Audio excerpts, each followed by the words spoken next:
Welcome to Retro Radio Rumble, a podcast where we talk about retro video games. I'm Nierroh. I'm producer Dennys.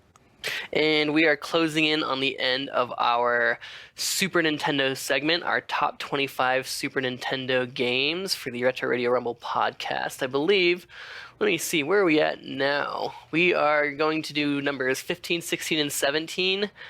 And we got some real highlights on the list for me today with Donkey Kong Country, Super Punch-Out!, and F-Zero. I mean, Donkey Kong Country is like one of my personal top fives, probably. I love that game. Me too. So we're going to probably be shaking the list up today, for sure. Anyways, man, let's hop right into it. So Donkey Kong Country.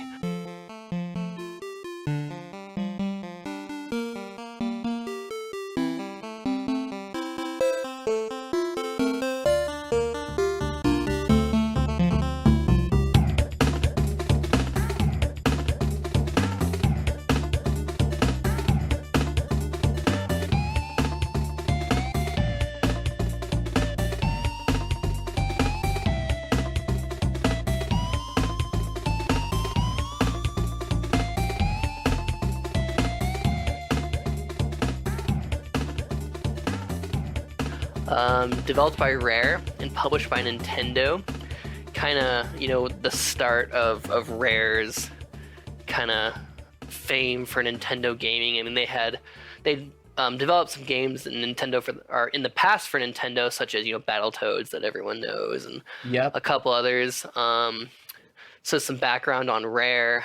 They are a British software developer that was one of the first studios to really believe in the home console market instead of the already popular home computer market in the UK at the time. So by the time Donkey Kong Country's development, Rare had already been in place as the first Western developer for Nintendo console hits. That was, like Battletoads and I think a few more.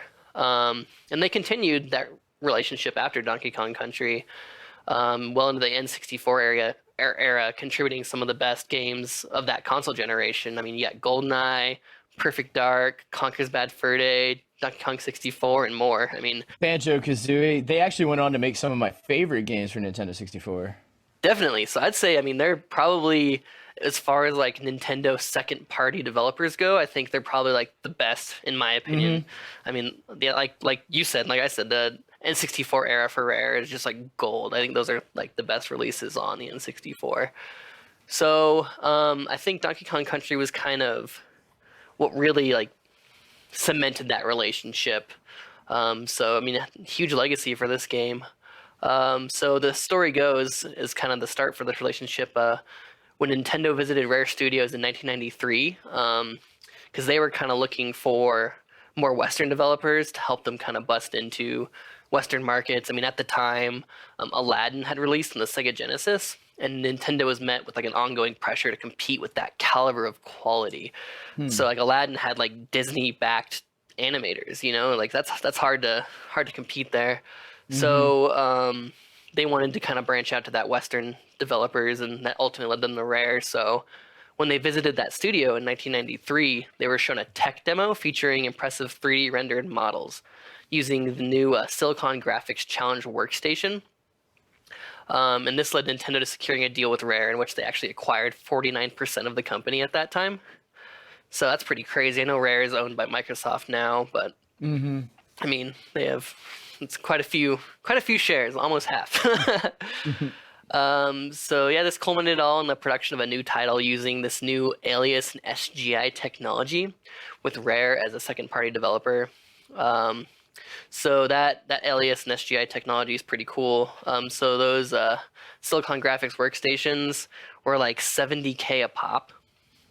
They were very expensive, but with that Nintendo backing, they were able to afford quite a few of those workstations in order to produce Donkey Kong Country as well as future titles. And that Alias 3D graphics technology was used in like Hollywood movies at the time, like Terminator for that liquid effect of T2 going down, and Jurassic Park. So I mean, this was like pretty profound technology at the time. It wasn't used in gaming, but it's what gave Donkey Kong Country that kind of like crazy 3D rendered look that became kind of like the standard of quality after, like, since henceforth after that game was created.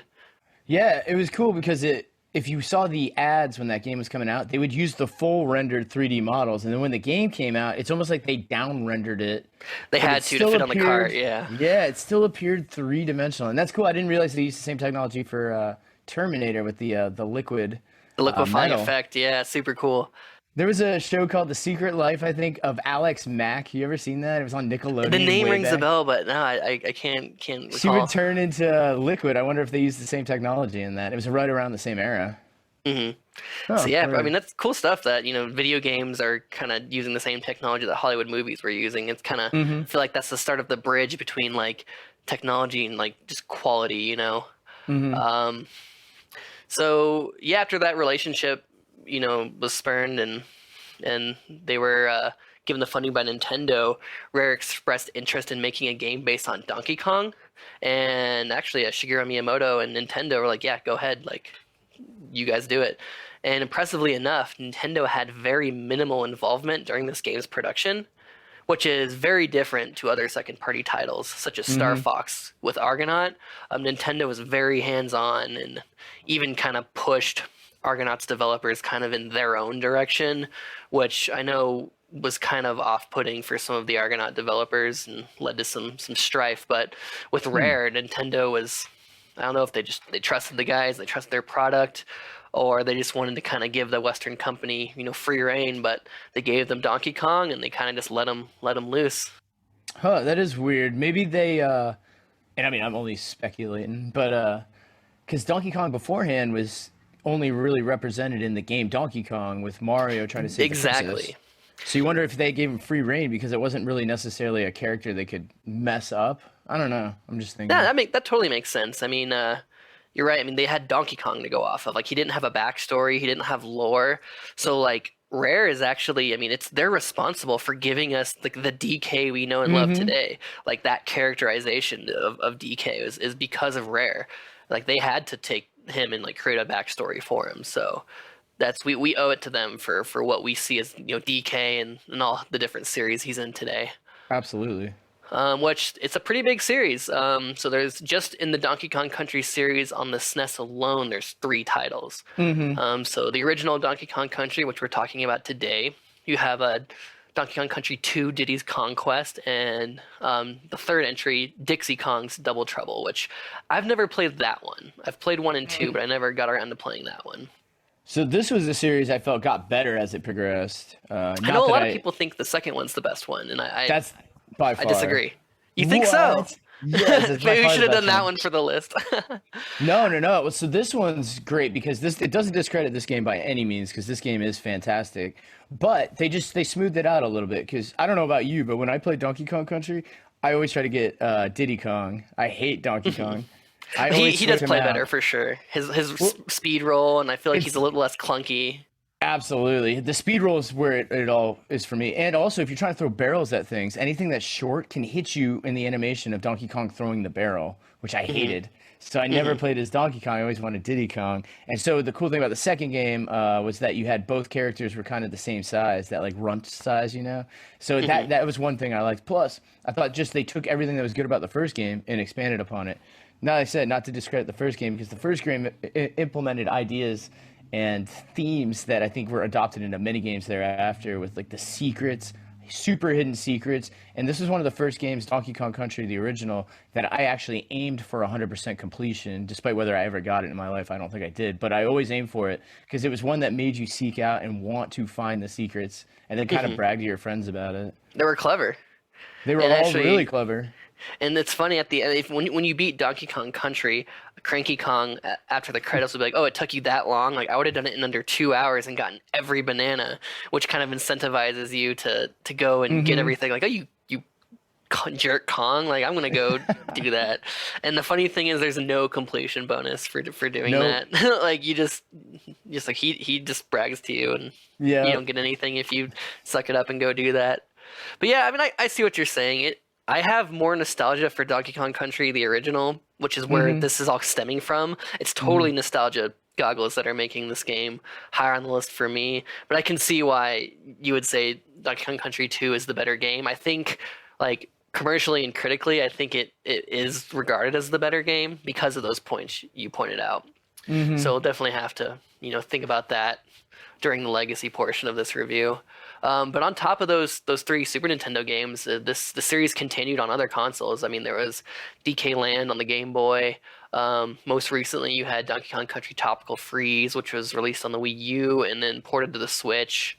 They actually ported over the original SNES games to the Game Boy Advance as well, which they did to a number of titles, I believe. But these were among the games that got the Game Boy Advance, like just direct ports over. So this game was released November 1994 worldwide, and is the third best-selling Super Nintendo game of all time. Whoa. So that's pretty crazy. I think it's even referenced in Billy Madison. So I don't even remember that reference. yeah, he's like, no. He goes, no, Donkey Kong Country is the best game ever. And then she's like, I know you kids like them extra sloppy. Like I don't even remember that. Oh, yeah. I have to go rewatch those classic Adam Sandler movies. Oh, yeah. So like I said originally, tons of nostalgia for these games. Like I loved this game growing up. I had a friend, and he owned this game. I didn't actually own this game, but he owned it, and I remember staying the night at his house and just beating the game over the course of the night. And it would be like one of my favorite things to go do when just hanging out with that friend is playing Donkey Kong Country. I'd say this, along with Super Mario World, are just some of the most nostalgic SNES titles for me personally. Agreed. So let's get started with some presentation. So Nintendo's secret weapon to compete with the graphical quality of the new games coming out in the Sega was this new 3D rendered graphics, which we talked about. With Nintendo's financial backing, Rare was able to buy several of those SGI workstations, which I mentioned were $70K a pop. So I mean, it was not cheap. So, but Nintendo, was Nintendo. They were the granddaddy. They had the money. They could front for them to make this game and future games. So they ran the Alias Power Animator software, which is used for those Hollywood movies. And this led to some pretty amazing graphics for the time. I mean, it set a new standard for the 16-bit era. So along with, the use of those 3D rendered graphics, like the backgrounds, having the character sprites and the, even like the trees in the background just like pop with those 3D looks. The game employed like a nice variety of locations. You had the jungle theme, the underwater theme, and then like the minecart cave theme. And as we talked about earlier, Donkey Kong Country never really had much of a backstory or personality. Like he wasn't characterized as much up until this point. He was just the barrel throwing antagonist of the original Donkey Kong game. So Rare gave him his personality and really like created the Donkey Kong we know today. And on top of DK himself, they created the whole Kong world. They had Diddy Kong, the other Kongs like Cranky, who is actually, if you kind of dig through the lore, there's some speculation on this, but Cranky is actually the original Kong from the OG DK game.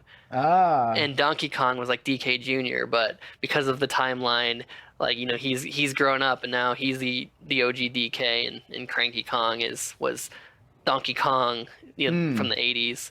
All right, so I don't that. know how you feel about that. That's all speculation, but it's kind of a fun little fan thing. I don't know if Nintendo's talked much about it. It kind of makes sense because if you look at any iteration of Donkey Kong being in a Mario game, him and Mario are boys. So it kind of makes sense because otherwise, he's throwing barrels at his woman and then he's cool with them after. It doesn't make sense. It makes sense that Cranky Kong's the original Donkey Kong. It absolutely does. And he's old AF, so it totally works. Yeah, and he's kind of a jerk. he absolutely is. It all makes sense. It all adds up. I've never heard that theory before. So yeah, I think they did a great job. I mean, the presentation is something very important to speak about because it changed the way like games looked for the Super Nintendo era. Like that, once they kind of cemented that technology used for the games, it became much more standard, much more of like a standard like subset of quality for presentation in games from this point forward. I totally agree. This game looked real to me when it first came out because even if you take a game like Super Metroid, which looks fantastic, the backgrounds in that look animated. In Donkey Kong Country, the trees, everything has, for the first time I felt in a video game, actually had depth to it. Not that they hadn't did it, because if you look at Mega Man X, it does have depth because of the background movement speeds. And that's just But layers. Like they just did that's that layers. Yeah. This one actually looks like there's shadows, and that shadows are cast accurately upon things. And then the background layers, I felt like the backgrounds looked almost photorealistic, especially for the time. So I think it changed the benchmark for gaming from that point forth. A lot of companies, I think, like you said, it was worth the investment for them because it made them all step up their game as well to compete. It was definitely something that changed the industry as a whole, I think. So yeah, super super important stuff. To talk a little about atmosphere, another thing to note, because this game was created by Western developers, there was a different sort of vibe. It had more of like a Western sense of humor, kind of like the tongue-in-cheek sense of humor. Like when the characters are idling, Diddy will mess with DK, and then DK will smack Diddy upside the head. Just kind of that silly sense of humor that was brought by kind of a more Western culture is prevalent in this game. So that's definitely something notable to speak of. Yeah, this game has a lot of atmosphere. Every level has its own vibe, and we'll get into music later, but just everything about each level drips, I feel like, with just emotion and setting. The creepy caverns, the drips, everything feels like you're in a cavern. They limit the light sources in some of the levels. Very creative level design to make you suspenseful. And then there's levels where you can turn on the lights as the lights are on a timer. It adds that suspense that you want to keep the lights on because there's a lot of critters trying to get you the whole time. It just was and especially at the time, it was very challenging. It was a very challenging game. Still is very challenging. It is. Probably it even is. more so. Yeah, you could argue that it's more challenging now because we've kind of stepped out of that 2D platformer and now we're stepping back into it retroactively, and it's pretty unforgiving. That's a good segue into the gameplay. Yeah, I mean, like we said, this is a 2D platformer, and I think it's a difficult game. Like me and your brother went and played through multiplayer maybe a month or two ago, and we had a hard time. I mean, we were using some like save scumming with save states to get through some of the minecart segments. I mean, Yeah. it sounds totally lame, but I was like, you know what? I'm just trying to get through this game right now. But it's a challenging game, man. It just has a different sort of weight to it than Mario. You don't have as much, like there's not as much floatiness. It's a little clunkier and heavier, but not to say that's a problem. It's just that's just the way it plays. It's just a characteristic of the game. I mean, the game itself, to talk about controls, is very simple. The concept is very simple. It's just 2D platforming, but it just was a bit more challenging. I also love about this game the multiplayer aspect. Even though it was just passing the controller back and forth, it was just fun to play with a friend. And the whole kind of 2Kong thing was also kind of a way for them to add like an extra life. Like if you're playing by yourself, it's almost like you have 2 hits before you're completely dead. You just switch Kongs over, but people like you probably just murdered DK in favor of Diddy.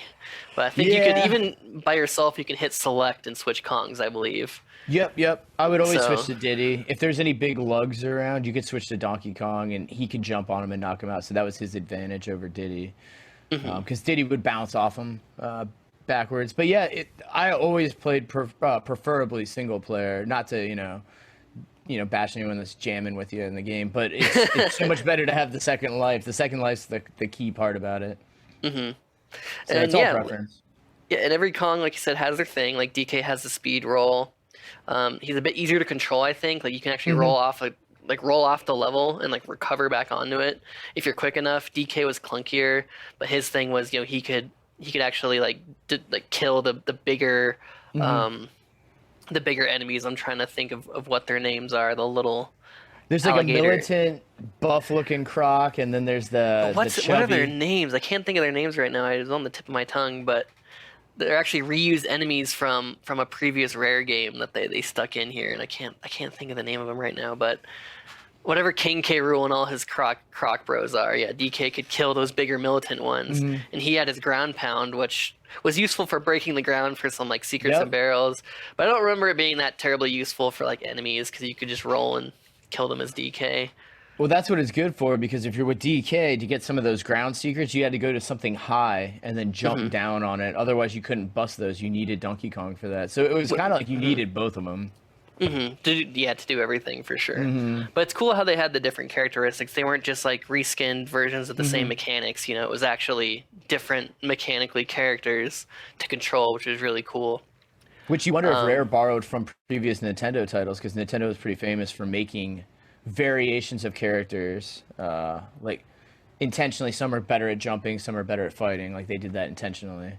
You know, and this game really does have like the Nintendo seal of quality or that Nintendo polish. Even though they were hands off for the development, I think Rare was really faithful to kind of like their vision of games. Because I mean, this plays perfectly. Like, you know, it feels like a Nintendo first party game, even though it's a second party game. Absolutely. In fact, I didn't even know that they weren't hands-on until you told me earlier. So Yeah, and then they typically were. You know, they're very protective of their IPs, but they trusted Rare, and I mean, it paid off for sure. Well, this feels like a purely Nintendo-inspired title, and it's funny to find out it's not. Yep. So along with those kind of different mechanics for the characters and kind of just like the, you know, typical platforming adventure, they implemented quite a variety in gameplay offered by the different level themes. You know, you had the minecart rides, which were, you know, you're speeding through, you have to jump at the appropriate time. You know, they had in the cave levels, you have to hit the light switch to light stuff up before you know, get murdered by those scary like stone crocs that come to life. Yeah. The underwater levels where you're swimming through. Much anxiety. They also added that barrel hopping mechanic, which I think they wanted to borrow something from like DK's past, you know, him throwing the barrels down at Mario. So they implemented the barrel shooting, and that was super fun. I love the barrels, and they can be treacherous, man. They shoot out fast when they're, you know, moving up and down. You have to time it perfectly, and then it sends you on that cacophony of barrel shots. And not to mention they have the animal characters, which I loved. I thought that was a great addition. You have the frog and the swordfish and the rhino, and they all kind of added they break up the gameplay to kind of, you know, give you a different sort of playing experience, which I thought was really fun. And the ostrich, that's right. He was in the first one, right? Yeah. I think was the ostrich in the first one, or was that the second one? I get it mixed up. No, he was in the first one, because there was you know, segments where you have to fly and collect all the bananas, and you get the ostrich to do it. Yeah, so you are correct. I can't remember which ones they added to the second one. I think they made the parrot a bit more prevalent in the second one. There's a level in the second one with the parrot that is just nightmarish. Yeah, and he's flying. You control him as he's flying through. Yep. I will say one of the gameplay aspects that I think could have been done a bit better are the bosses. I like that they have bosses at the end of each world, but they're all like recycled. There's like 3 bosses, and they just recycle them. You know. Yeah, good call. They make them a little bit harder and a little bit longer fights, but you're fighting the beaver, like the big bird. It's like a toxic waste barrel. Yeah, you fight a toxic waste barrel that shoots a bunch of stuff out. So I mean, the boss fights weren't anything like, they weren't difficult, and they didn't really like stand out. I'm glad they're included, because it gives you kind of like a sense of like, oh, I'm at the boss and this is intense. But yeah, I feel like they didn't really deliver too much. I mean, that might be because I'm like judging it off like, you know, these crazy big boss fights from Software that are insane, but this is a much older game, so I don't judge it off that. Yeah. So I mean, the main goal of the game is travel through Kong Island and retrieve DK's banana hoard from King K. Rool and his lackeys. So gameplay wise, you know, it's as straightforward as that. They just, all the polish and all the attention to detail really set this aside in the 2D platformer genre. I think it's one of the best like platformers out there on any generation. It's just great polish, tons of fun to play, very nostalgic for this game. Yeah, I agree. And I think even if you've never played it, just to see where it all got kicked off, this title still, I mean, like you guys just played it not even that long ago. It You still had fun, yeah. Yeah, it still holds up pretty well. And it's a lot of fun. And the graphics, even to date, are very impressive. Definitely. So and the music is one of the best on the Super Nintendo alone. Hands down, some of my favorite soundtracks. It was composed by David Weiss, and I think he had a little bit of help from Evelyn Fisher, who I didn't read too much about, but Weiss had done a lot of work for Rare in the past and has done even more since. He's kind of one of their They're strong in-house composers, and I think he knocked it out of the park with this one. It's like you said, this is one of my favorite SNES soundtracks. I actually love to put on the DK soundtracks when I'm working because it's so atmospheric. Oh yeah. Especially the aquatic ambience track during the water best. levels is the best. Yeah, I love that track. It's like soothing and comforting, but not at the same time. Like, I don't know. I think it's very iconic. I 100% agree with you. That's one of my favorite soundtracks of all time. And that level specifically is probably one of my favorite songs. Pretty much every level has its own atmospheric music feel, and then the ambiance behind it really does paint a picture of being in those locations. And it was kind of cool to, like you said, they had no prior Donkey Kong games to go off of, so they could be completely original. And I thought the concept, though it's a little not too convoluted or anything, you know, where K. Rool shows up and takes their bananas. I mean, that's pretty standard bad guy stuff. But the fact that he kind of, I feel like there's a slight save the environment type tone to the bad guy, you know, because it's kind of like he's going to their island and polluting it and messing it up, and because some of the levels turn toxic and such, and you kind of have to fight through as you get closer to K. Rool. So I thought that was kind of cool to throw in that little undertone of some political, or not political, but environmental activism. I thought that was kind of neat. I don't think DK cared about the environment. He just wanted his bananas back. I hear you. You're right. He was purely fueled selfishly. Yeah, he just needed his bananas. He's like, I don't care about my island. Just give me my nanners back. Sweet, man. So unless you have anything more to say about music, gameplay, or presentation, talk about the rating and legacy of this one. Let's jump on that rating. Sweet. So I think this game is a very, very important game for all of gaming because of its use of 3D graphics. It's important for Nintendo because it gave us the Donkey Kong character we know and love today. Mm-hmm. So I think its impact is undeniable, and as far as comparisons to other 2D platformers, I think it definitely stands out as one of the best in the entire genre, like of the time and just of all time. Though I think the second game is the best in the series, I think the first game, like you said, is the most important in the series because it did pave the way for the future titles. And there's nothing slouch in this game. It's fantastic. And this is one that I do visit from time to time. Funny enough, Mega Man is another one I like to go back and play a lot. And Donkey Kong Country is another one I play a lot. It's just one that no matter what, maybe it's nostalgia, maybe it's just truly that sound of a game, I always go back to it and I never am disappointed by it. Here, man. I definitely would agree. It's of the top echelon of Super Nintendo games in my book as well. I think it's a fantastic game.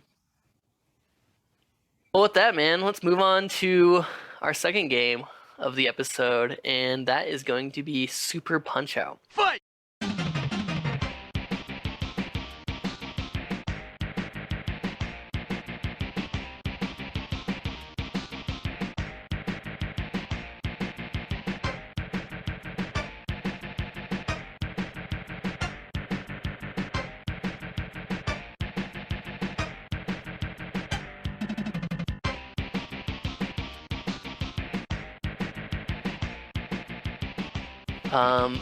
I can't sing as high of praises for this game as I can for Donkey Kong Country. I'm with you. I think it's an important game, and I think it's a fun game even, but definitely not the same tier in my book. So this game was developed and published by Nintendo R&D 3, produced by Genyo Takeda, who produced other Nintendo games such as the original Punch-Out arcade game, which is where Punch-Out got its start. He produced Star Tropics and its sequel Zoda's Revenge, which are some pretty popular NES titles. He did Pilot Wing 64, Pokemon Puzzle League, which was a continuation of the Tetris Attack, which we did last episode. And he also had a hand in producing Dr. Mario 64. So, so like I said, this is the third game in the Punch-Out series that was started in arcades. I think it might even be the fourth iteration technically, because you have the original game in arcades, and then you had Punch-Out for the NES. It was Mike It was Tyson's Mike Punch Out. Tyson's, Yeah, yeah, and then he got in and trouble. they got him, and then Mike Tyson ended up getting himself in trouble. So then they Yep. rebranded to Punch Out as well on the NES. You can find both versions, so both carts that are Mike Tyson's Punch Out and Punch Out. And then this is the Super Nintendo iteration, Super Punch Out, which very much falls in line with the typical, like, let's take a popular IP and then make it super, just do it to Hmm. the next level. And they did a good job. The fighters stand out more, the graphics are great, and I think they kept the simplistic gameplay, which was good. They didn't really add much. I think that they added you have the kind of super bar at the bottom that Yeah, once it they fills changed up. how the star meter works. Yeah. Big difference from the original Nintendo one. Mhm. Um, which is kind of nice because as you punch the person and don't take punches, it builds up your meter, and you actually oddly become more powerful as your meter goes up to the point where all your normal moves are more powerful and faster. Mhm. So, and then until you take a punch. Yeah, then the meter goes all the way back down. Hmm. Um, so it had all those releases prior on the NES and the arcade. And it was actually had some sequels too on the GameCube and the Wii. It was pretty Oh dormant for a yes. while, but then they brought it back. So the story of Little Matt continued further on, and I think this was a pretty beloved IP back in the 80s and 90s. I think it's often forgot of, and because you always think about the Mario universe and DK Hmm. and Zelda, but I think this was a pretty beloved IP. Um, it was an original idea. There wasn't really any like good boxing games at the time, and this kind of fit that niche. It was fun and challenging, and definitely like gave you the feel of being in the ring and fighting these opponents. Um, so this game was released September 14th, 1994 in North America, January 26th, 1995 in the EU, and wasn't released in Japan until March 1st, 1999 as part of a collection. Hmm. So it's kind of interesting that this game was released in America first. I guess they were definitely thinking of the Western audiences for this title before the Japanese audiences, which is kind of What rare. That didn't happen in many of the games we've talked about yet. you wonder how popular boxing was though out east? I Was that think a that common was. sport? I don't think so. I don't think I don't think so Eastern either. cultures have much boxing. I mean, they have martial arts. Obviously much Martial more arts, prevalent. But sumo I think wrestling. yeah. But in Western audiences, like I don't think mixed martial arts was as much of a thing. It was all about Mm-mm. boxing and kickboxing. Hmm. So I think that's probably why this was released for Western audiences before Japan. Um, so as far as personal impact, I never actually played much Punch Out. I'd played it here and there, but every time I picked up this game, I was so bad at it. Like I could not even get past the first couple of fighters. I was like, wow, I am awful. But revisiting it for the show, however, I actually really enjoyed it. Like I enjoyed it a lot more than I expected. I think I had to have much more of a like I enjoy a challenge much more now, and Hmm. um, I understood the charm of it, and I enjoyed it. I still suck at it. I didn't get past the second circuit, but I Yeah, got stuck at Dragon Chan. Dragon Chan just he's so hard. yeah, he broke me. So I definitely need to go back and finish this game, but I definitely enjoyed it. It was a fun time. So Mike Tyson's Punch Out on the NES was one of my favorite games. So on pen and paper, when they Super Nintendo Rise, the second one, I should love it, but I actually hate this game. It's so weird. That's funny. And it's weird because I love the first game. I will go back every 5 years and play just because I love it that much. I have all those fighters memorized all the way through to the end, and it's cool to test your reflexes, all that kind of stuff. We talk about how we love the Dark Souls series. It's almost like boss fight after boss fight. It's almost like a boss rush, It definitely is a boss rush. and you're memorizing their moves. You're retaliating. You have to counterattack. So on pen and paper again, this game they added extra articulation. They advanced the super meter. They made super punches harder to land. In the first game, it's almost like a knockout right away if you can get 3 stars and just jack them right in the face, especially during an animation. This one they kind of made it a little bit trickier, which I did like, but they rewarded you more for not taking hits and for countering correctly. So if somebody came with you with like a down right, if you downed left and then retaliated with the correct punch, you would get extra damage and then build up your special meter. All that stuff I thought was cool. I just hate all the fighters. I think they're all kind of like weird and lame, and they're all like kind of like bastardized variations of the initial cast. And I kind of like it kind of annoyed me. I don't know. Maybe that just offend me right off the bat. But then they brought back some of the big hitters from the first game as like bosses, and they kind of like made them weaker. And I don't know. So all that kind of stuff rubbed me wrong when I initially played. And then I went back through it kind of just for this retrospective, and I'm playing through it, and I was just like, wow, the same horse fight or the same bull from the last game.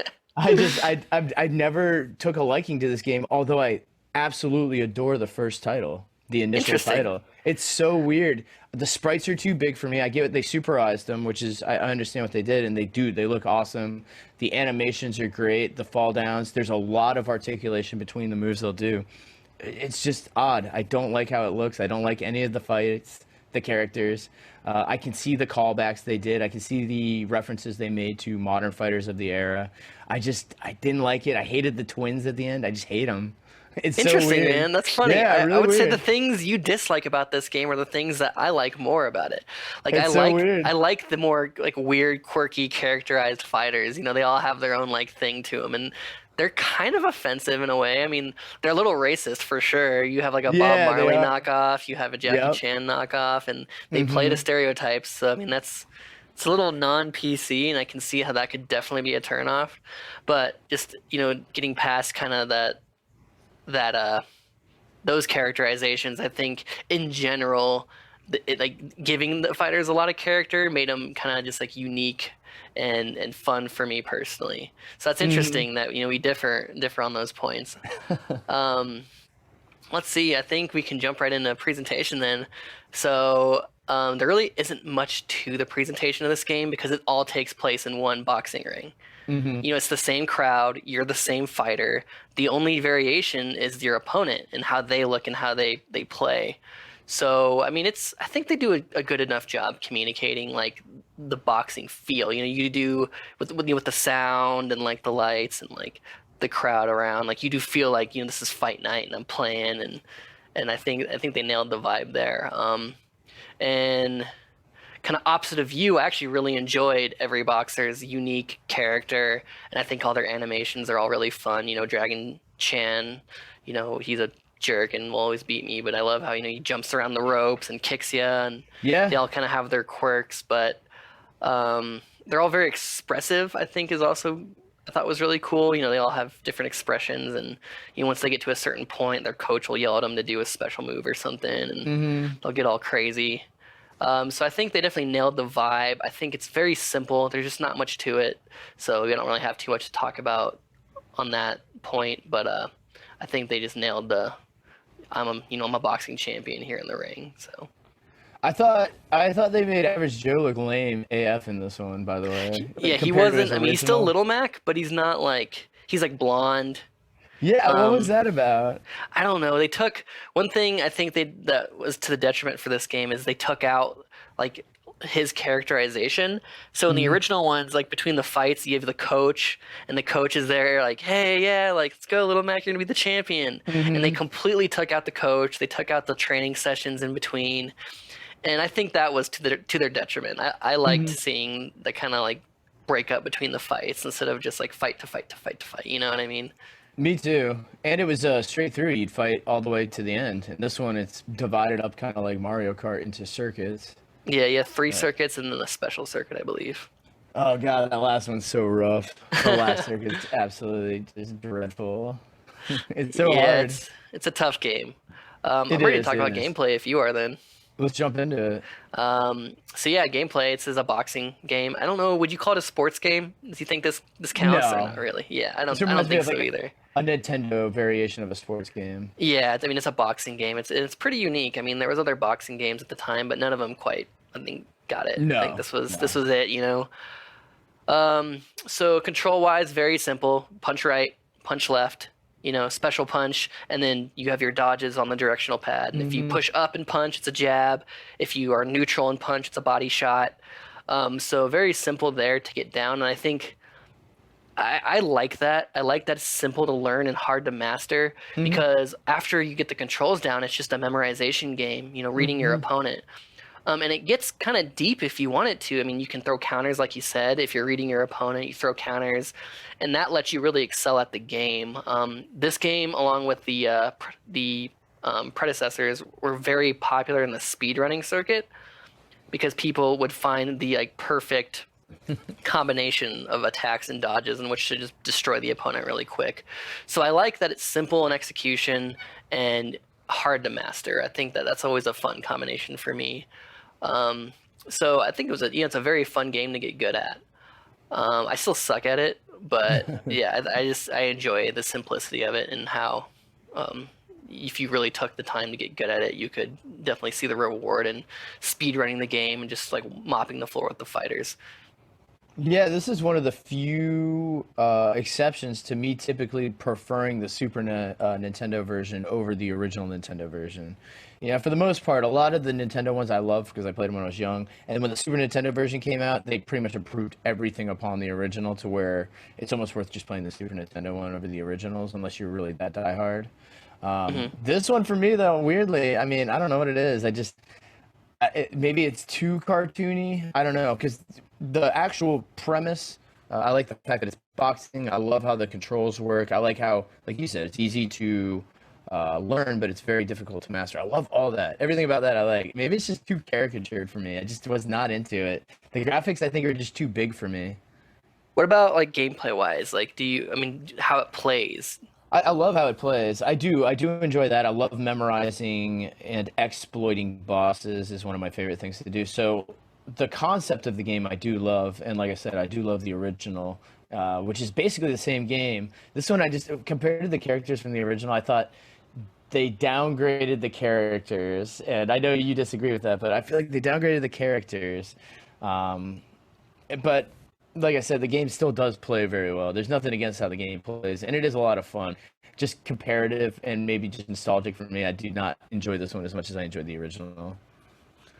And I hate to be like that. I hate to be like that. No, man, it's. I'm glad we disagree too, because it gives us something to talk about. We're not just praising the games over and over and over again. Yes. Cool, man. So, I mean, it's simple. There's not much to say about this game. It's very, very straightforward. I think you either like it or you don't. You know what I mean? I don't think this is like I don't think this is as beloved nowadays as it once was. I think it kind of fell behind the other Nintendo IPs, but I think it's still a fun game. I think it's worth a play, especially if you've never played it. I think it's worth going through the Punch-Out series because I mean, maybe it's something you'll really enjoy. And you can play the Super Nintendo version and then tweet out to us how you disagree with Denny's and how his opinion is wrong, Yeah. Cool, so I'm ready to talk about music. Not much to say about it, actually. Maybe I'm not ready to talk about music because I can't think of any of the tracks. Yeah, They changed it was composed. To like jazz. They changed it to like jazz. I hated it. The original fight music was so good. It was like da da da da da da. Like that's such a tight riff, and then the new one's like some jazz track. Absolutely doesn't fit the intense fighting vibe. I mean, The fact that I can't recall, like I literally was playing this game last week and I can't recall any of the tracks, kind of attest to the fact that the music is very non-prevalent in this game. It's very one note. Yeah, and I'll go ahead and list the composers, which I didn't find anything more about after this game, but Takashi Kumagawa and Masaru Sakaibara, and excuse me for the mispronunciation of those names. But yeah, music-wise, there's nothing to this game. I mean, it's kind of there, but it's not memorable. It doesn't stick out, so not much to say about it. I do like the sound design, however. I think when the punches land, it has a satisfying sound, like the sound of the bell in the ring when you get those knockouts, and the announcers' voice acting is really cool. Which actually, the voice acting in this game was done by Charles Martinet, who was the voice of Mario. Still to this day, that's the classic voice of Mario. So, I like that they actually added the voice acting, and I'd say as far as like music goes and sound design, I think the sound designs was done well, and the voice acting's cool, but music-wise, not so much. Yeah, I just found it pretty basic. The sound design's good, though. It has audio cues for when you hit certain hits or if you weaken the person. So I thought all that was nice. And the music's not offensive. It's just lame. No offense to it. Yeah, I would agree. It's just lame. There's nothing to write home about. Cool, man. So I'm ready to move on to some legacy for this one. I think this was an important Nintendo IP at the time. I mean, this was the arcade iteration was really important because Nintendo got together and utilized one of their first arcade games that they made to utilize two screens. Hmm. And I think in the late 80s and early 90s it was a much more appreciated game, and I think even after the Super Nintendo version there were calls for a sequel, and they released the newer titles for the GameCube and the Wii. So I think definitely is a more beloved franchise than maybe you and I are giving it credit for. I think our personal opinions of this game are a bit less than some other people's, but it was a fun game. I don't think it compares to much else at the time, especially from Nintendo.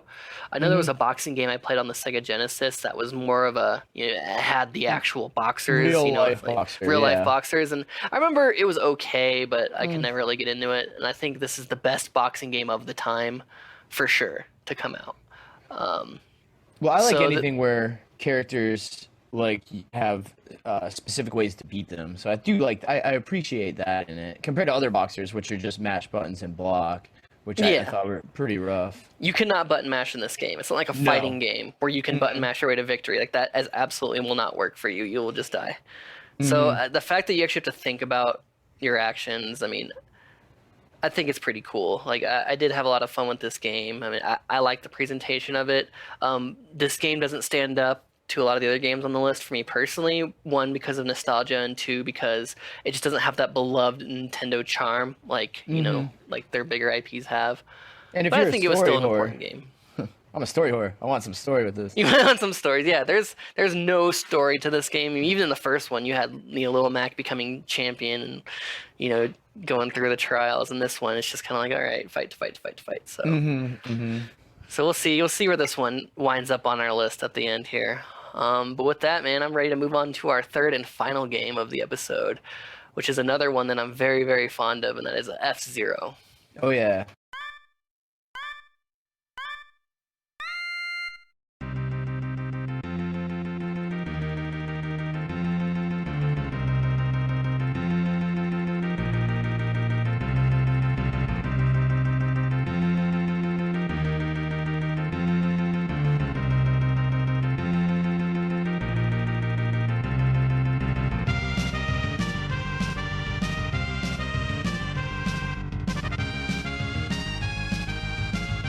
So F-Zero, which was a Super Nintendo launch title, developed by Nintendo EAD, otherwise known as R&D1, which is helmed by the mighty Shigeru Miyamoto, where most of the huge hit Nintendo IPs have come from.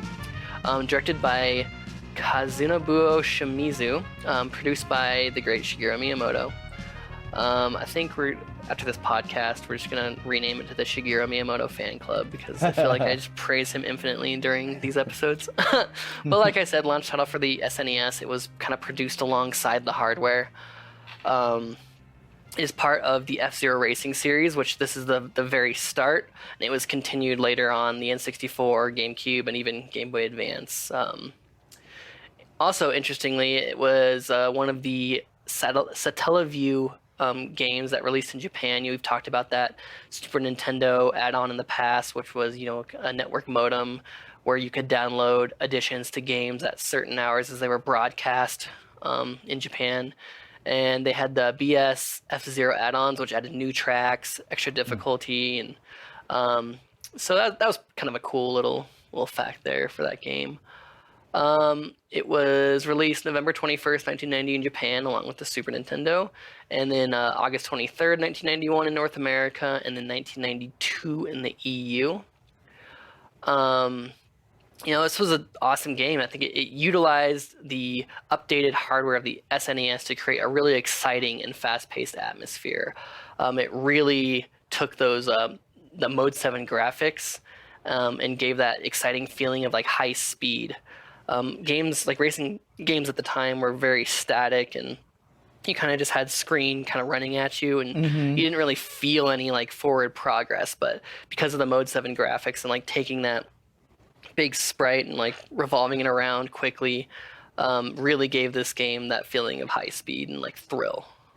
Yeah, I think they, like you said, with Mode 7, that was the key to making racing games look like racing games. Because, like you said before, the background moved around, kind of sprites were designed to approach you and pass you all on the screen, then disappear. The This one, isometric everything ones. revolves around you in the center, and it really creates this very fast-paced, futuristic feel for racing games, and I mean, you're And going that's what I really love about fast in the this game game. I because it's think Nintendo futuristic, and really it nailed it with does their launch convey titles on that the Super really Nintendo because well. some of the best games, in my Older opinion, games for felt that console slow, were launch titles clunky, like maybe F-Zero, not Super so. Mario Aside from World, arcade all games, but as far fantastic as games. home console games, just Um, really and it's kind clunky, and of I don't even know if they're that fun. spoken Or that they would adopt the F-Zero, along down with the bird other eye view tool, SNES so launch you could title race like Pilot that. Wings, Those were like the existed kind of almost entirely for the yeah, it's kind sake of of like showing the off that styles you Mode 7 got with the capability of the hardware Super limitations back Nintendo, then. F which Zero was the I one to wouldn't break the say that mold. Launch necessarily, title but I too, just think, like completely I coming out mean, of the they gate. both utilize it perfectly. I think maybe Pilot Wings is more of like a tech demo for the Mode 7 graphics, but F-Zero really takes it and like runs with it. And it also set the grounds for games like Super Mario Kart, which is huge, and I think probably that's a more important game for a lot more people because of its legacy. But without F-Zero, you wouldn't have Super Mario Kart. So definitely a huge legacy Mm, there. makes Um, sense. so personal impact for me, this game didn't appeal to me much as a kid because I was much more into like Super Mario Kart. Um, Agreed. I just, I wanted Mario characters. I like the multiplayer aspect of it. It does. And I was actually more familiar with Captain Falcon in Smash than I was as the racer. Um, but when I finally did decide to give F-Zero a try, I was hooked. Like it just clicked for me. Like I like how it's more You're right. difficult. I like the intense like feeling of it. It's probably my favorite racing game, not just like favorite like racing Nintendo game or Super Nintendo game, but favorite racing game. Like it's Mhm. so much fun to play. I mean, I wish there was multiplayer. That's like the one thing I would add, but it's just so much fun to play. Like it's the right amount of difficult. Um, and the soundtrack is Oh is one of my yeah. all-time favorites. Same type. Anytime I play Smash Brothers, the level for this. I mean, I love the music in F-Zero. You can tell because it's done by the Dream Team. You can tell they were really trying to make Nintendo the household name over, their competitors, Sega Genesis and later Sony PlayStation. But the music's great, the sound design's great, the futuristic setting they have. It's actually got story in it, which is kind of weird considering it's Hmm. a racer. And me being not a fan of racing games at all, really, this one is a fun one. My only knock on this game would be that it's not multiplayer. It's not two-player Hmm. couch Same, co-op. yeah, That's my totally. only knock on this game. Hmm. Cool, man. Let's move on to presentation. So, fairly simple in presentation. It being a racing game, but it does a fantastic job kind of communicating the atmosphere of that fast-paced, futuristic racing. It's like we said, it uses that mode 7 to really drill in like you're going fast. I mean, these are futuristic cars, like just hauling around these big tracks in the sky. Um, there's varying tracks that take place on different planets. Mute City, which is the first track, is actually short for Mutant City. Deathwind kind of has like that deserty vibe, and there's actually wind blowing cars around. You have four different racers, and they all have their own like unique look and feel to them. They Hmm. all drive differently. Um, and one thing I really like about this game is they included a comic in the manual, which I mean Hmm. own the I don't own a complete in-box copy of this game. I really need to find one because I want to get my hands on that comic. But I mean, I've looked at a little comic online. But Hmm. um, after they had kind of cemented the gameplay, very typical Nintendo, they did the gameplay first and kind of the presentation second. They decided to kind of give all their characters their own personalities and like actually characterize the racers. And one of the ways they did that is they created a backstory and they wrote a little comic, and that kind of shows it.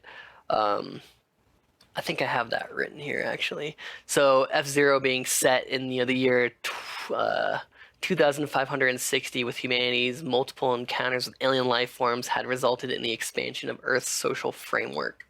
So this led to commercial, technological, and cultural interchanges between planets. The multi-billionaires who earned their wealth through intergalactic trade were mainly satisfied with their lifestyles, although most coveted more entertainment in their lives. This resulted in a new entertainment based on the Formula One races to be founded with vehicles that could hover 1 foot above the track. These Grand Prix races were soon named F-Zero after a rise in popularity of the races. The game introduced the first set of F-Zero racers, Captain Falcon, Dr. Stewart, Pico, and the Samurai Goro. And it was cool because in the comic they actually kind of gave these characters different like objectives. Like Captain Falcon was the bounty hunter, and his rival was Samurai Go.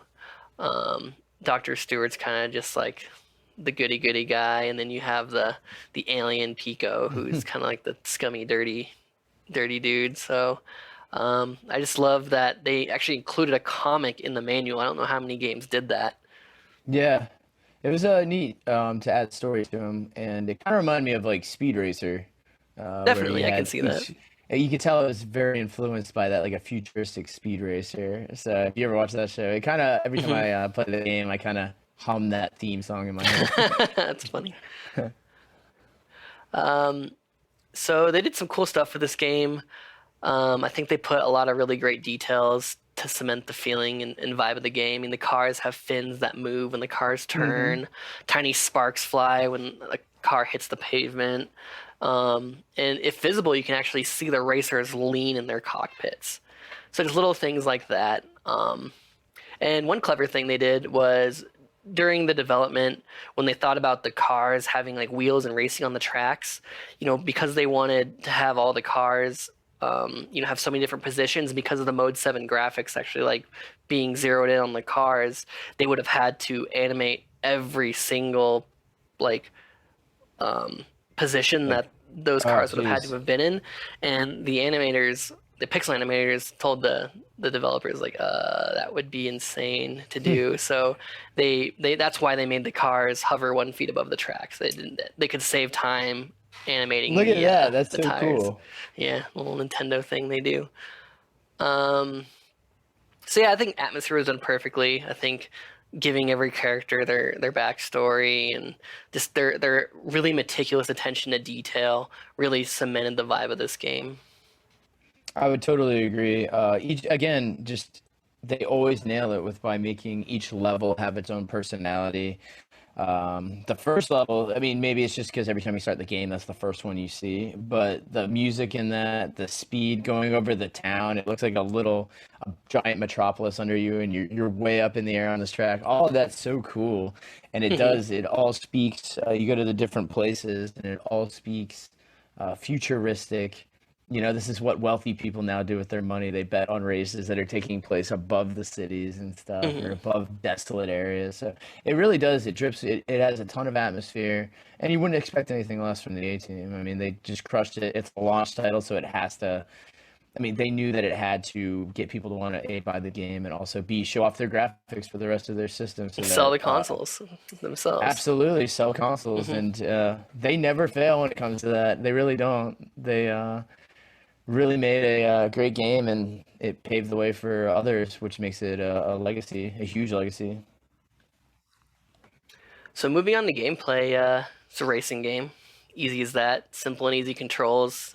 Steering around, accelerate, brake, use your shoulder buttons to lean. Hmm. They kind of added some danger to it though.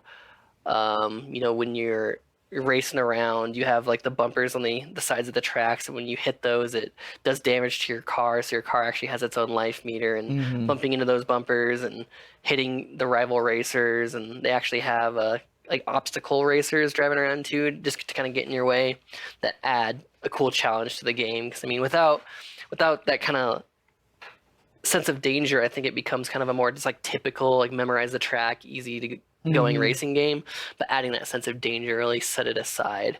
So having like the simple racing mechanics on top of like actually giving your car health and making the game feel dangerous, just made the game super duper exciting. And On top of that, you could use more advanced techniques like fanning the accelerator to take turns. And one of my favorite things is using the little jumps they have around the track to try and skip pieces of track. Yeah.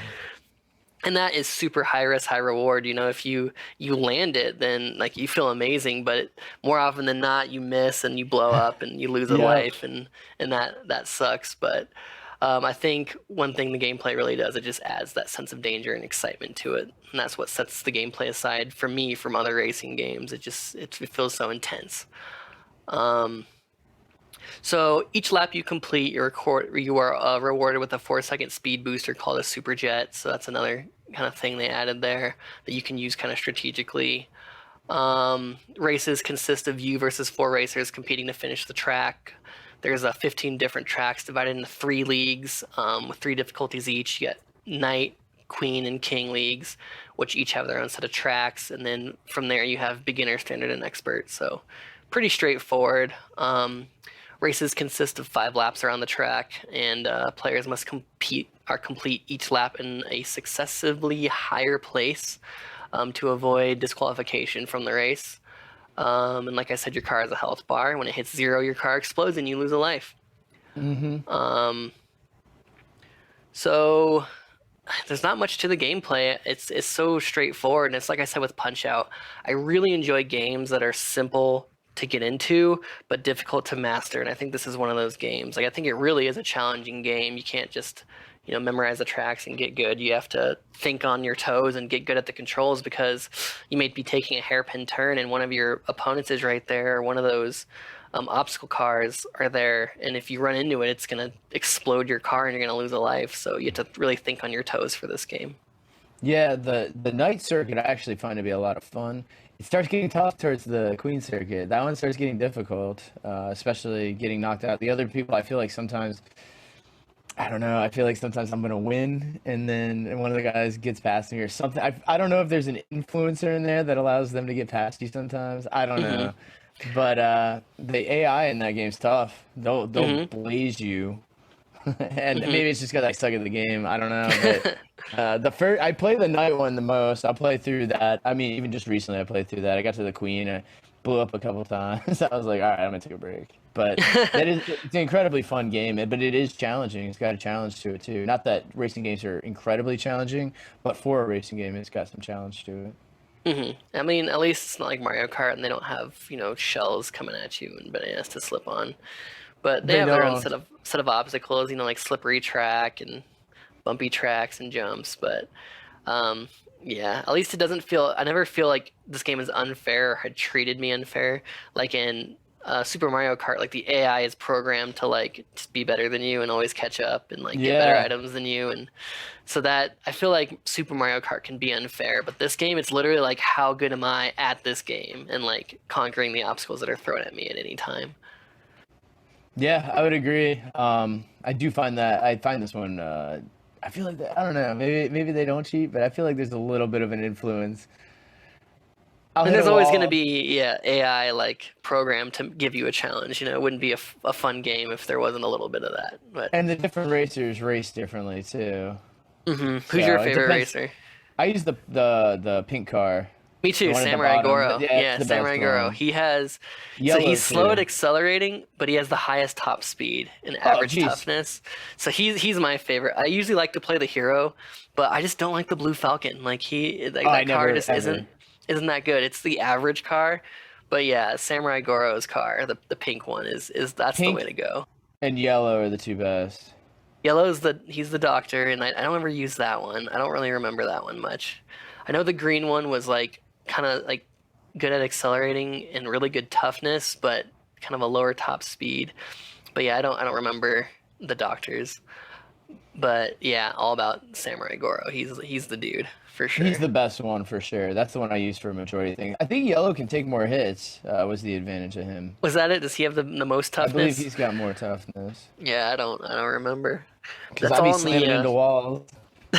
Yeah, but you can actually use slamming into walls to your advantage if you time it right.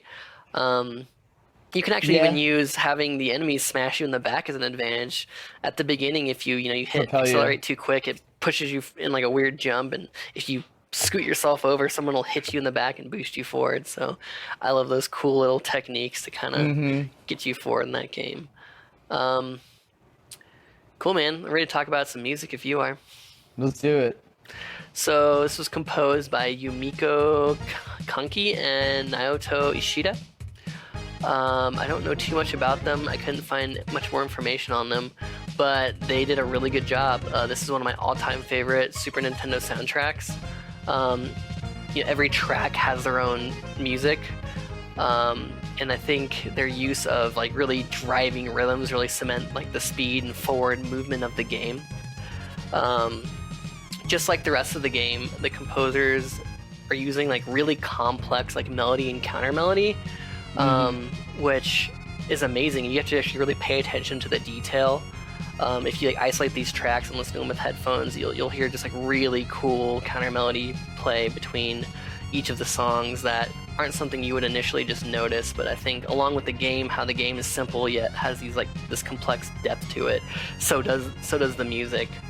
And a fun kind of tidbit is the F-Zero soundtrack is what inspired the theme to the podcast that I wrote. So I was listening to some F-Zero tracks, and when I wrote the title theme for the podcast. Oh, that's awesome. Yeah, so very F-Zero inspired. Yeah, I love the sounds of the engines. Everything sounds futuristic. The top speed sounds awesome. The music's great. It's reminiscent to me. It reminds me a lot of like Sonic the Hedgehog music. Because I feel like that's got great counter melodies, especially Sonic the Hedgehog 2. This game reminds me of that style where each level has its own theme. In fact, one of the levels reminds me of the oil level from Sonic the Hedgehog's music. Trying to remember. Yeah, I should have brought an example before I brought up that example, but maybe I could play it for you. Yeah. But if you just do some observation, if you listen to this back and forth, I do find that there is similarities between the soundtracks of Sonic the Hedgehog and F-Zero. Well, they're both fast games, you know. Both, they both yes. want to make you feel like you're moving forward at which I wondered if that was the inspiration. Hence why I brought it up. I felt that they did bear the same style of feeling of music, and like you said, it conveys the speed. It kind of has like that feel of it. So I wonder if there is any sort of parallel between the two. I don't know. Possibly, maybe the Sonic guys were taking a hit from Nintendo on F-Zero with the soundtrack. But all in all, I think they really nailed it. It helped really cement the atmosphere of fast-paced, intense gaming. You know. Absolutely, I would say the soundtrack's one of like you said, it's in the top. Great soundtrack. For sure. So moving on to some legacy and rating, I think this game really showcased the new possibilities of the Super Nintendo as a launch title. It nailed that. It was perfect game to launch the Super Nintendo. Started its own popular Nintendo IP with the other F-Zero games like F-Zero X on the N64 and the other F-Zero games on GameCube on up. And they even have Captain Falcon in Smash, so it's a popular Nintendo IP when you make it into Smash. And also, really importantly, this game paved the way for Super Mario Kart. So, yeah, totally. I think this game was incredibly important because of the Mode 7 graphics, and Nintendo was really pushing that. They pushed it with multiple titles, but this one being probably one of the biggest showcases of the capacity of that. The other one I'd say, Pilot Wings, and then there was another game later that came with the Nintendo Scope, Blast Corps. That was like another one that like kind of used the Mode 7 to its fullest, in my opinion. And all those titles kind of have a spiritual connection to each other, maybe because of the graphics. But that technology, I think, really raised the bar for all future racing games, because that one felt like you were going fast compared to old racing games. Like even Excite Bike didn't, that was a side-scrolling racing game. That was about the best you could get as far as racing went before this one, besides the isometric view. So to have the world feel like it's whizzing by you in a Super Nintendo game was pretty impressive at the time, especially for a launch title. So I think this is a very important game in Nintendo's history. Like you said, it paved the way for Mario Kart, which is also on our list, and an incredibly important game as well. And this game definitely holds up today. Like I have as much fun playing this game as any other modern game. Like it for sure holds up, like a lot of these Super Nintendo games. Absolutely, it's like an adult version of Mario Kart. Definitely. Cool, man. You ready to put these games on our list? All right, so we will add these games to our definitive Super Nintendo list by Nierroh and Dennys. Um, much more, much more influence in this list than IGN or any other these gaming blog sites. Ours is the most important. Yeah, These are the games you should play by two guys that you should take our opinions. definitely. So today we Ah, have to jeez. fill. We're gonna have 16, 17, and 18 filled. So let's start with Donkey Kong Country. So looking through the list here, it says a 2D platformer.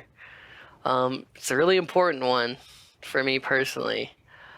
Um, it's hard, man. I'm thinking. So I got my spot. Well, I yeah, don't where know. are you thinking? I'll let you start. Let's start with this, and then I will see. I don't know if it's gonna be met with contest, but let's see here. I was thinking push down Mega Man X1, but Donkey Kong Country right below Super Mario RPG. That was exactly where I was gonna put it. Because Perfect. I love Metroid, I love Mega Man, I love them both. There's nothing I can say bad about those two. Hmm. But Donkey Kong Country, I feel, was just slightly more influential. And even comparing Mega Man X's graphics, amazing. Metroid, amazing. Donkey Kong Country just looked real to me, especially for the time frame. Just had Hmm. better depth. That depth changed it all for me. Hmm. It almost, I think it was the 3D shadow renderings or whatever Yeah, they did. and even putting nostalgia aside, like this game is very groundbreaking. Like it's Absolutely. it's so much fun to play. It started a huge series. Like its advancements for the Super Nintendo definitely bump it up in my opinion. And the fact that it has multiplayer, let alone you know like swap the controller multiplayer, I think that definitely leads it to belong at a high spot on this list. I feel it's a little more accessible too than Mega Man and Super Metroid. I find both those games much more difficult, and not that I feel Donkey Kong Country is not difficult because that game's incredibly difficult. I feel like Hmm. you go through it's linear, whereas Mega Man it helps to know the patterns of Hmm. the robot bosses. Super Metroid is incredibly difficult. Out of the ones that I'd say maybe just because of level design being so abstract. This was more of Hmm. a linear title. Anyone can jump in. I find it a little more elaborate than Super Mario, but not as elaborate as like a Super Metroid. I'd put it Hmm. right there in between the two. I think it lives really well right there. Yeah, exactly. I mean, it's not like a masterpiece of a game like, Super Mario RPG or Chrono Trigger. Or, it doesn't have Yeah. like, it's not like, a Mario or a Legend of Zelda where it's just like an untouchable game, but it does feel good right above Mega Man X because, they're both platformers, but, this Hmm. one's multiplayer. This one has a bit more charm to it. It's got the fantastic soundtrack and everything. So I I think yes, agree. that's a perfect spot on the list for it. That was easy. Right on. Let's move. Let's move to Super Punch Out. Go ahead. I'll let Last. you go ahead, man. Let's see where you're gonna put Super Punch Out. I'm putting it down there by Tetris Attacks. I put it above Tetris Attacks. I I put it would above also put it Super. above Tetris Attack. I might even put it above Super Mario World 2, Yoshi's Island. Only I because that. think. Oh man. I hear you. I hear you. I think I would put it right below Street Fighter 2. In between All Street Fighter right. 2 and Final Fantasy 2, because I think it's definitely better than Tetris Attack. That's just kind of a lame game. Hmm. Super Mario World 2 Yoshi's Island is like it's a fun game, but it's just I don't know. It's just Yeah. not necessarily like for me. And I think this game's different than all the other games on the list. And I still had a ton of fun Agreed. with it. Um, so yeah, I would say put it at number 14, right below Street Fighter 2, in between Final Fantasy 2 would be my opinion. I don't know how you feel about that. I would agree with that. I think it could live there because it's a different style of game. I consider it more groundbreaking than your Super Mario World 2 and your Tetris Attack because those both feel like rehashes to me of Hmm. already established genres. Final Fantasy 2, I mean, we already got the better Final Fantasy 3 in my opinion, no offense. Yeah, on the list. Yeah, so it's let's see here. Yeah, I totally agree with you. I think that's a prime spot for it. There was less contention than I thought. I think this was going to be hard to rate these games, but I'm feeling F-Zero comfortable. though. F-Zero, so that's hard, You man. love it. I love this game. Oh Where would you man, put it? let's see. Looking at this list, I can't really put it above Super Mario Kart because Super Mario Kart is so groundbreaking. It's such an important game, so I think it's not going to be any higher than that. I Um, agree. I don't really want to put it above Secret of Mana either because I think Secret of Mana just has so much going for it. Agreed. Um, I want to say either put it at number 11 right above Star Fox, or maybe right below Star Fox at number 12. I'm leaning right below Star Fox because Star Fox is aerial and it does use the 3D rendering graphics. Mm-hmm. I don't It has know. that I Super would FX chip. Yeah, for sure. personally put it below Star Fox, but I'm willing to hear you out. So I can see that. I think F-Zero is really important because it was a launch title and it really utilized Mode 7. But from the same perspective, Star Fox is important because it utilized those 3D vector graphics and the Super FX chip. So they both did important things for the console moving forward. Um, there's no multiplayer in either game. I think Star Fox is probably more of a unique game. They both leak atmosphere. I mean, they both have tons of atmosphere. They're very similar. They're very on the same tier, I would They are. say. They are. They're very close. I would say I enjoy F-Zero more. I enjoy playing it more, but I think Star Fox is probably from like a bigger perspective, a more important game for more people. Because I I would mean, we all agree. love the sequel on the N64, but like I really haven't played any of the F-Zero sequels, honestly. Yeah, me either. Never. So, Uh, I mean, I think we could say it's safe to put it below Star Fox. I like it. I think So, that's a so great number spot. 12 on the list. So, yeah, I feel Whew, comfortable with that. I me think I too. think that's good. This is a solid list. Um, shoot, I feel kind of bad reading it out loud now that it's getting so long. I don't know if people want to hear us reading down a list, but I feel like we have to give some Yeah, yeah. context. We'll have to put it on Twitter too, just so you can read it. But go ahead and start at number 1. We got Super Mario World. Number 2, Legend of Zelda: A Link to the Past. Number 3, Final Fantasy 3 or 6. Number 4, Chrono Trigger. Number 5, Super Mario RPG. And the newly placed as number 6, Donkey Kong Country. Mega Man X is number 7. Super Metroid number 8. Super Mario Kart number 9. Secret of Mana number 10. Star Fox number 11. And the newly placed number 12 is F-Zero. 13 is Earthbound, 14 Street Fighter 2, and the newly placed 15 is Super Punch Out. Then we are getting to the bottom of our list with Final Fantasy 2 is 16, Super Mario World 2 Yoshi's Island is 17, and then at the bottom by itself is Tetris Attack at 18. I doubt anyone would argue with that, by the No, way. same. So we're getting close to the end, man. We only have 25 for the Super Nintendo before moving on, so we're getting Whew. really close to the end of the list. Let's see what we're gonna have next episode. Some of my favorites actually on this next Oh man, we have episode. some really good ones next episode. I feel like God, there's the Super Nintendo has so many hits, man. That's why I wanted to do it first. It's like Yes. this is one of my favorite consoles of all time. I mean, maybe closely followed the N64, but this I think this console has done so much for gaming for me personally, with just like hit after hit after hit.